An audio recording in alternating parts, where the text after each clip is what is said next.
Assalamualaikum everyone, it's Abdullah Aftab, the Managing Director of Results International Consultant. At Results International, we have helped numerous students to achieve their dream of studying abroad. So today our topic is the common financial mistakes students make from Pakistan.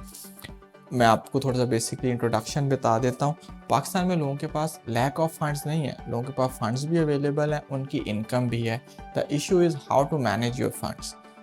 लोग क्या करते हैं normally जो है वो last दिन पे अचानक कुछ टाइम पहले किसी से बोरो करके या अपने फंड्स भी अवेलेबल हैं, हमने पिछली वीडियोस में भी इन पे बात की है, वो अचानक से स्टेटमेंट में डाल देते हैं। उन्होंने किसी को जो है वो कोई चीज़ सेल भी की है, उसकी प्रॉपर डॉक्यूमेंटेशन करने की बजाय वो कैश लेके अकाउंट में ट्रांसफ़र कर देते हैं। वैसे इसको एक्सेप्ट नहीं करती। So what should be done, आपने अगर किसी से कोई चीज़ सेल आउट की है या आपके फंड किसी के पास पड़े थे, तो एक तो आप अपने अकाउंट में पैसे लें, कैश डिपॉजिट ना करें, और उसकी जो भी एक प्रॉपर लेजिटिमेट डॉक्यूमेंटेशन है वो करें। गाड़ी बेची है तो उसका एग्रीमेंट होगा, गाड़ी के डॉक्यूमेंट्स होंगे, थ्रू प्रॉपर चेक और थ्रू प्रॉपर डॉक्यूमेंट आप अकाउंट में पैसे लें। प्रॉपर्टी सेल की है सिमिलरली। और नॉर्मली कॉमनली क्या चलता है, लोग लोन भी लेते देते हैं कि हमने किसी अंकल को, किसी रिलेटिव को, किसी चाचू को जो है वो पैसे दिए हुए थे, अब उनसे ज़रूरत पड़ी है तो हमने कैश लेके अपने अकाउंट में डाल दिए। तो फर्स्टली आप कैश ना डालें, आप उन्हें के अकाउंट में हमारे ट्रांसफ़र करें। फिर अब आपने अकाउंट में ट्रांसफ़र कर दिए, अब आपने ऑलरेडी अगर एग्रीमेंट नहीं भी किया हुआ तो आप अब एग्रीमेंट कर लें। आइडियली तो आप पहले ही एग्रीमेंट कर लें, अदरवाइज़ आप अब एग्रीमेंट कर लें कि हमने इनको लोन दिया था और अब ये जो है ये लोन हमें एक लेजिटिमेट वे में जो है वो वापस कर रहे हैं। जो मेन सबसे इम्पॉर्टेंट डॉक्यूमेंट है, दो बेसिकली इसमें मैं आपको इसको डिवाइड कर देता हूँ, दो सेक्शन होते हैं basically. One is proof of funds, कि आपके जो अकाउंट है, स्टेटमेंट है, जो आपके पास फंड्स अवेलेबल हैं वो कौन से फंड्स हैं, कहाँ से आए हैं, उनकी क्या सोर्स है, नंबर वन। नंबर टू होता है कि आपके पास जो है ऑनगोइंग इनकम है वो क्या है। तो पहले जो है हम proof of funds, bank statement, इनको डिस्कस कर लेते हैं। बहुत से स्टूडेंट अगेन जो है वो इनकम्प्लीट या इम्प्रॉपर डॉक्यूमेंट जो है वो सबमिट करा देते हैं। What is a proper proof of fund और a proper bank statement? E bank statement is not acceptable. हमने कुछ ऐसे भी केसेस फेस किए जहाँ स्टूडेंट को सारा कुछ बताया बट वो अचानक वीज़ा के बिल्कुल करीब आया है, जब अपने डॉक्यूमेंट्स लेके आया है तो वो अपनी ई स्टेटमेंट जो है वो प्रिंट करके ले आया। That is not acceptable. Pakistan से जो बैंक स्टेटमेंट है वो सिर्फ जो बैंक इशू करेगा, बैंक मैनेजर जो रेलेवेंट अथॉरिटी है उसको साइन करेगी और स्टैम्प करेगी फर्स्ट पेज और लास्ट पेज को, वही सिर्फ बैंक स्टेटमेंट जो है वो एक्सेप्टेबल है। In addition to that we recommend is कि आप साथ बैंक मैनेजर का विजिटिंग कार्ड भी लेके जो है रेलेवेंट एम्बेसी को दें, क्योंकि बाज़ अवक़ात आपके अकाउंट को लेके, चीज़ों को लेके उनको एक क्लैरिटी चाहिए होती है। वो उन्हें कैसे मिल सकती है? वो बैंक मैनेजर को कॉल करके आपके अकाउंट या चीज़ों के बारे में डिस्कस कर सकते हैं। कुछ अकाउंट्स की स्टेटमेंट ऐसी होती है, देखें पाकिस्तान में कितने मल्टीपल अकाउंट हैं, हमारे सामने कभी नए बैंक की जब स्टेटमेंट आती है तो हमारे लिए मुश्किल होती है उसे समझने के लिए। तो इमेजिन आ केस ऑफिसर वो कितनी, उसका तो नेटिव कंट्री भी नहीं है, उधर उस तरह रहता भी नहीं है, उसे सिस्टम का भी इतना नहीं पता। तो डिफरेंट तरह की बैंक्स की आप स्टेटमेंट उन्हें दे देंगे तो उसकी क्लैरिटी के लिए अगर आप बैंक मैनेजर का साथ कार्ड भी दे देंगे तो that is an ideal case scenario. Similarly another very common mistake is student bank maintenance letter साथ नहीं अटैच करते। मेंटेनेंस लेटर भी, अकाउंट मेंटेनेंस लेटर ज़रूर आप अटैच करें। उसके ऊपर लिखा होता है कि आप एक पुराने अकाउंट होल्डर हैं, आपका जो है वो अकाउंट कब से है, कुछ उसमें बैलेंस भी लिख देते हैं। कुछ बैंक्स को आप रिक्वेस्ट करें तो वो फॉरेन करेंसी में भी बैलेंस लिख देते हैं कि इनके अंदर फॉरेन इंस्टेंस जी है 33 लाख पड़ा हुआ है, which is equal to 10,000 euro just for an instance. तो ये भी आप साथ अटैच करें तो that is a very good thing too. Moving forward जो है सेकेंड इम्पॉर्टेंट थिंग इज़ कि मैंने आपको बता दिया स्टेटमेंट कैसी चाहिए। स्पॉन्सर कौन हो सकता है, स्टूडेंट को इस पर क्लैरिटी नहीं है। आप कहते हैं जी हम रेडी हैं, सारा कुछ रेडी है, स्टेटमेंट भी रेडी है। जब आप वीज़ा के पास जाते हैं या किसी, हमें जब स्टूडेंट आके मिलते हैं तो वो कहते हैं जी स्टेटमेंट रेडी है, सब कुछ रेडी है, लेकिन वो सब कुछ मेरे भाई के अकाउंट में पड़ा हुआ है। देखें, फर्स्ट तो आपको समझने की ज़रूरत है कि कौन सी कंट्री में एलिजिबल स्पॉन्सर कौन से हैं। मतलब 90% कंट्रीज़ में या तो आप खुद स्पॉन्सर हो सकते हैं या आपके पेरेंट्स स्पॉन्सर हो सकते हैं, mother and father. Normally siblings को एज ए स्पॉन्सर एक्सेप्ट नहीं किया जाता।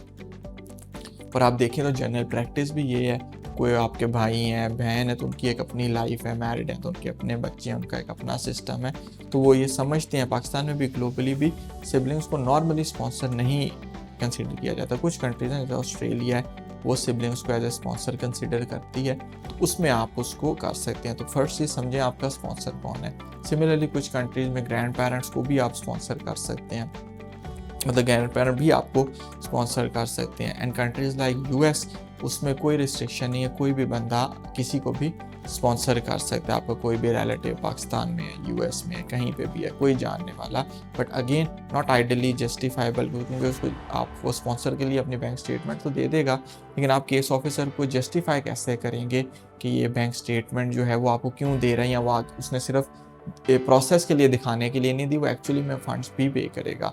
तो अगेन हम आइडली रेकमेंड करते हैं कि या आपके पेरेंट्स के बैंक अकाउंट में, और कुछ केसेस में हम ये रेकमेंड करते हैं कि स्टूडेंट के अपने बैंक अकाउंट के अंदर हो। तो अपने फाइनेंशियल स्पॉन्सर को जो है वो आप समझने की कोशिश करें। स्टेटमेंट पे क्लैरिटी होगी। Another very important thing is proof of income. आपकी फैमिली की इनकम क्या, आप पाकिस्तान में या नॉर्मली ओवरऑल 3 इसके सेगमेंट्स बन जाते हैं।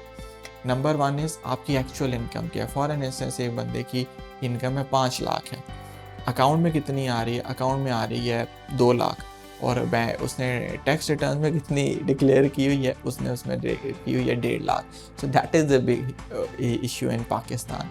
ये चीज़ें आपस में रिफ्लेक्ट नहीं कर रही, और अब वो रिफ्यूज़ल लेटर्स में जो है एम्बेसीज क्लियरली लिखती हैं कि आपकी जो टैक्स रिटर्न या जो आपकी इनकम है वो उस तरह अकाउंट्स में रिफ्लेक्ट नहीं हो रही। What is an ideal case scenario, आप तीनों को एक तरह से लेके चलें। इधर नॉर्मली क्या है कि लोगों ने प्रॉपर्टी रेंट पे दी हुई है, अगेन जो वो रेंटल है वो इन कैश फॉर्म में ले रहे हैं, वो जाके उनसे कैश में ले लेते हैं। बिल्कुल ना लें, स्पेशली वो लोग जो बाहर अप्लाई कर रहे हैं, आप अपने रेंटल जो हैं वो आप अपने अकाउंट में लें। पहले नहीं भी ले रहे थे तो अब से लेना स्टार्ट कर लें, that is very important. Salary जो आ रही है, अगर आप किसी कंपनी में हैं तो उन्हें भी कहीं आपके अकाउंट में ट्रांसफ़र करें। अगर आप जो है वो ऑलरेडी अकाउंट में आ रही है तो अच्छी बात है। तो जो भी आपकी इनकम है वो आपके अकाउंट में, और बिला वजह के एक्स्ट्रा पैसे नहीं लेने। अगेन अदर कॉमन एक्ट है। लोग कहते हैं कि अच्छा स्टेटमेंट को स्ट्रॉन्ग करना है, स्टेटमेंट कैसे स्ट्रॉन्ग होगी, वो कोई अकाउंट में उल्टी सीधी 5-10 लाख की बिला वजह की ट्रांजैक्शन स्टार्ट कर देते हैं कि जी बहुत ज़्यादा transaction are not good for your bank account, they are not good for your visa, because they are not justifiable. एक स्टूडेंट है या एक बंदा है, उसकी इनकम 5 लाख है, उसके अकाउंट में हर मंथ 15 लाख रुपए आ रहे हैं, how he will justify in front of the embassy, they will refuse your visa.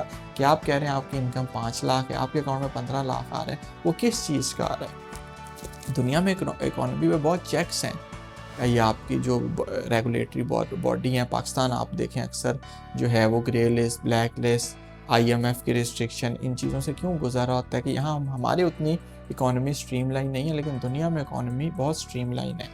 तो ये भी बहुत इंपॉर्टेंट है कि आपने सिर्फ उतनी ही ट्रांजैक्शन करनी है जो एक्चुअल है। या किसी ने कोई ट्रांजैक्शन करनी हो, वो आपको पूछेगा कि अच्छा जी मुझे पैसे आने हैं, मैंने गाड़ी लेनी है, किसी ने मुझे पैसे देने हैं, मेरा मिज़ान बैंक में अकाउंट नहीं है, आपका मिज़ान बैंक में अकाउंट है। हम हेल्पफुल तो एज ए नेशन बहुत है, हम कहते हैं हाँ जी हमारा है, आप मेरे अकाउंट में ट्रांजैक्शन कर दें। वो 10-20 लाख की ट्रांजैक्शन आप अपने अकाउंट में करा लेते हैं, बाद में आप उसको जस्टिफाई नहीं कर सकते। अगेन मैं स्पेशली उन लोगों को कह रहा हूँ जो कि वीज़ा अप्लाई करना चाहते हैं, तो that is a big question mark, इसको नहीं एम्बेसीज एक्सेप्ट करते। आपकी जो इनकम है, I will repeat and conclude this point, आपकी जो इनकम है वो आप अपने अकाउंट में लें, ना उससे ज़्यादा लें ना उससे कम लें। आपके जो एक्सपेंसेस हैं वो भी आप एक तरीके से अपने अकाउंट से करें, जो आपकी सेविंग है वो भी आप अकाउंट में रखें। गवर्नमेंट ऑफ पाकिस्तान भी ये रेकमेंड करती है एंड फॉरेन एम्बेसीज भी यही रेकमेंड करती हैं। और सिमिलरली जो आपकी इनकम है, जिस तरह आपके अकाउंट में आ रही है, जो आपकी एक्चुअल इनकम है, आप टैक्स रिटर्न में भी वही डिक्लेयर करें। So that is an ideal financial source of income. मैंने आपको स्टेटमेंट के बारे में बता दिया, मैंने आपको इनकम के बारे में बता दिया।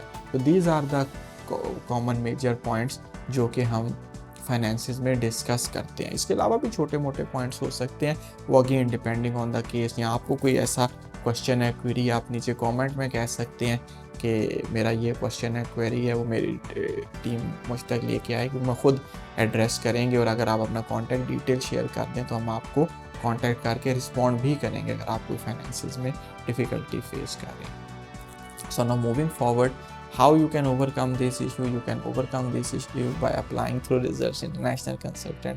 आप हमारे पास आएँ, हमारी टीम से कांटेक्ट करें। हमारे पास जब केस आता है हम पहले दिन से उन्हें फाइनेंसिस के ऊपर भी गाइड करते हैं। Our process is not to just keep processing app files. हमारा मकसद है कि जो बंदा है उसको एक सुपीरियर और एक प्रोफेशनल सर्विस मिले फ्रॉम एडमिशन टू वीज़ा। तभी that is an ideal case scenario, वो हमारे लिए भी तभी एक सक्सेस है। जब हमारे पास स्टूडेंट आता है, फॉर एन इंस्टेंस अभी नवंबर दिसंबर है, कोई स्टूडेंट कहता है कि जी मैंने अप्लाई करना है किसी, फॉर एन इंस्टेंस हंगरी में IBS में international business school Budapest open है तो उसमें अप्लाई करना है, तो हम उससे पहले पूछते हैं कि आपके फाइनेंसिस क्या रेडी हैं कि नहीं रेडी, तो ही हम केस लेते हैं। नहीं है तो हम उनको गाइड करते हैं कि जो उनके रिसोर्सेज हैं उन्हें आप कैसे एक लेजिटिमेट वे में जो है लेके चलें, तो ही आप एक जो है प्रॉपर वीज़ा, तो आप रिजल्ट्स इंटरनेशनल के पास आते हैं तो हम पहले दिन से आपको एडमिशन टिल वीज़ा इन सारे डॉक्यूमेंटेशन पे प्रोसेस के ऊपर गाइड करेंगे। आपकी प्रोफाइल को असेस करेंगे, डॉक्यूमेंट को कैसे प्रिपेयर करना है वो बताएंगे। तो this is the way you can reduce the risk of visa refusal. So finally start with your journey with Results International, because at Results International we do not only counsel students, we deliver real results. Thank you.